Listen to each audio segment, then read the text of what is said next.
Hey, this is ThinkerThunker. We've seen shots like this before, right?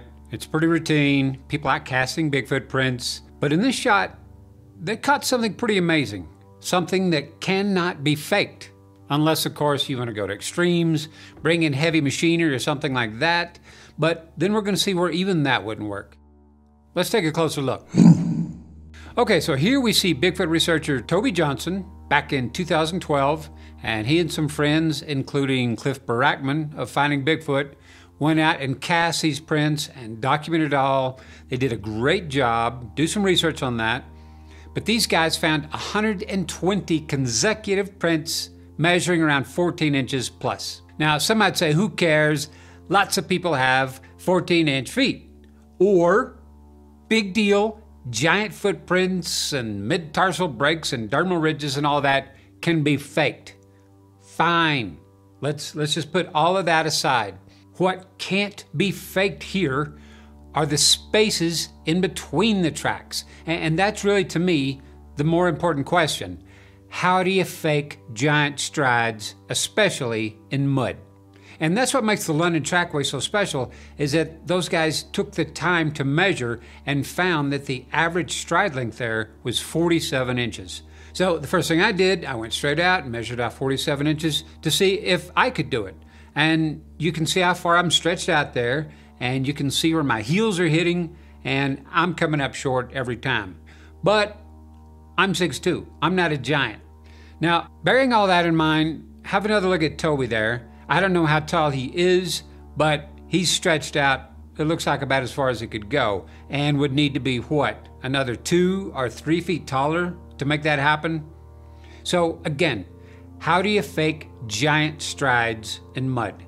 Because look at this shot. We see every little indentation they made, you know? Mud doesn't lie and doesn't let you lie. So you can't walk along stamping out footprints with big giant prosthetic feet, wiping up your tracks behind you, because mud just doesn't work that way. And if they had tried to lay out boards or cardboard or something like that to work on, that would all leave prints as well, so that's out. So what does that leave? Hoverboards? Giant mechanical walking machines or something like that? No, you really need something that's been invented and had been invented 50 years ago when all this began, so that's out as well. Now, if you're absolutely desperate to come up with an answer, I guess a crane or heavy machinery like that could maybe swing someone out over the mud and let them stamp out the giant prints. But the problem with any heavy equipment is it leaves giant gnarly tracks itself. So mark that one off too. And now what? Stilts?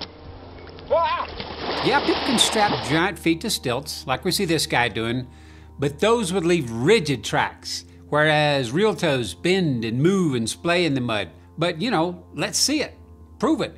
Let's see somebody with giant prosthetic feet strapped to stilts get out there in some good gushy mud and make 120 tracks consecutive with an average of 47-inch strides without faltering. Now, there is one other alternative, and that's if the person who faked these tracks is a giant themselves, or at least someone 7 foot tall or better, I'm guessing.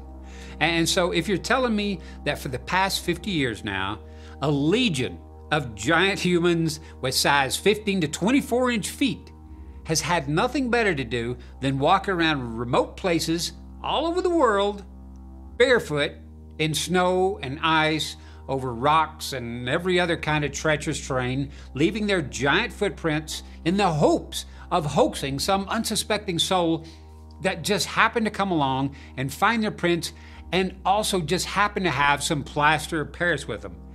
If that's what's been happening, then that in itself is a phenomenon that needs investigating. I mean, at a certain point, it's easier to just go ahead and believe that there are big furry giants out there running around. But hey, don't take my word for it. Get out there like I did and see if you can walk with 47-inch strides. And if you can, try it in mud. And don't forget to make sure you're leaving at least 14-inch tracks. And if you can do that, try 19-inch tracks with 6-foot strides, like the ones Kelly and his Rocky Mountain Sasquatch organization documented in this clip. Check it out, those guys are great. So here we go. Bottom line, am I saying this proves a Bigfoot made those tracks? No, I'm not. But I am saying a giant walked through there, or someone or something really big. And if you don't believe in giants, do a little research. Giant skeletons 8 to 12 foot tall have been unearthed or dug up from giant mounds right here in the US, and you can find evidence of that in articles posted by some of the most reputable newspapers in the land. And this has been going on for the past 100 years or so. And some of these giant skeletons were said to have a double row of teeth, 6 fingers, and 6 toes. But again, don't take my word for it, look it up. And by the way, that in itself should put an end to the number one objection naysayers have against the existence of Bigfoot, which is, how come they never find bones? Where's the bones? They do find bones. So ignorance of that fact, or refusal to believe in newspapers and other reports, doesn't mean a ton of giant bones hasn't already been found and documented over and over and over, and not just here, but all over the world. And maybe the problem is that they're searching for ape bones or Gigantopithecus bones or whatever, and they're finding what appears to be human bones. Who knows? But if you still don't believe in giants, maybe you believe in the Bible. There's actual giants mentioned and described throughout, like in the David and Goliath story. Goliath was measured at 6 cubits and a span. That's 9.5 foot tall. That's a giant. But there are those who would even debate that. But what they can't debate is that they themselves could not hoax the London Trackway.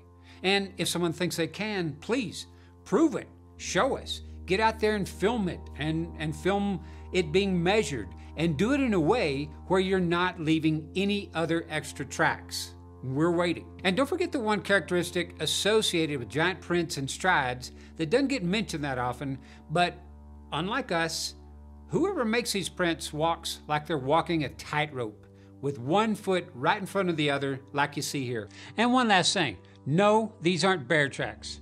Watch this front foot right here. I put a marker for it, and we see the back foot comes along right there and lands just inches from it. So with these 4 feet, you're always going to have a pretty tight grouping of footprints.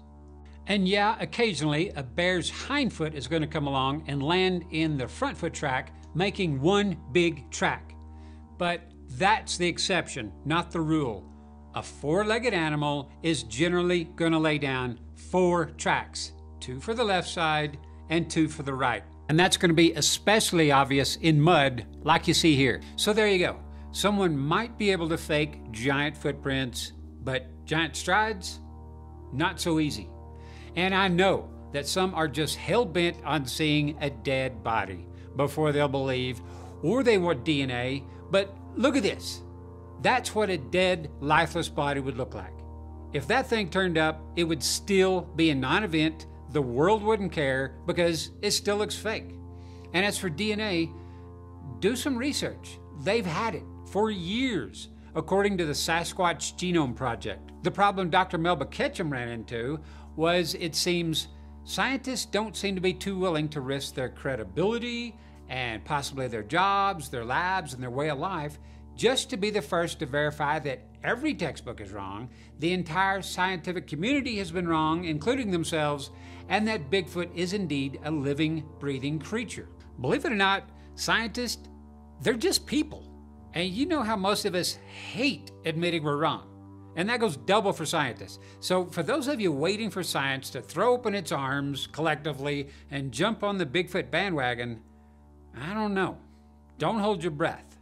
And even if they did, and we got that DNA analysis, what would we really know other than Bigfoot exists and maybe just a little about their lineage? We wouldn't know how they live, or where they live, or what kind of numbers there are out there, or how many different species there are of them. What is their social hierarchy like? What do they make of us? Do they dance and make music and art and weapons and fire and believe in a creator and contemplate their own existence like we do? Are they nomadic and follow herds in growing seasons? Or do they claim and defend territories like we do? Or both? We still wouldn't know any of that. My point is high tech always the best way? Or could something as low tech or no tech, like simply measuring prints and the giant spaces in between them at least tell us the same thing DNA does, which is they exist. And the biggest irony to all of this is our fingerprints are admissible in court. And ask any rancher who's ever lost some livestock only to have some fresh bear tracks turn up. They'd be the first to tell you that those prints are all the evidence they need. They've got a bear problem. So prints are evidence, at least until it comes to Bigfoot. And by the way, the Olympics in the long jump, to this day, they decide who gets the gold by measuring the distance in between steps, in sand no less. So if it's good enough for the Olympics, it's good enough for me. So there you go, your time to weigh in.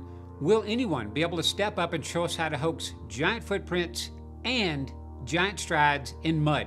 And is DNA or a dead body really the holy grail of Bigfoot evidence? Thanks for watching, and if you would like for me to make more of these videos, please subscribe, share my videos with your friends, like and comment and all that good stuff. And for those of you guys who actually click on that little support ThinkerThunker link, thanks for the coffee. I sincerely appreciate your support. Take care.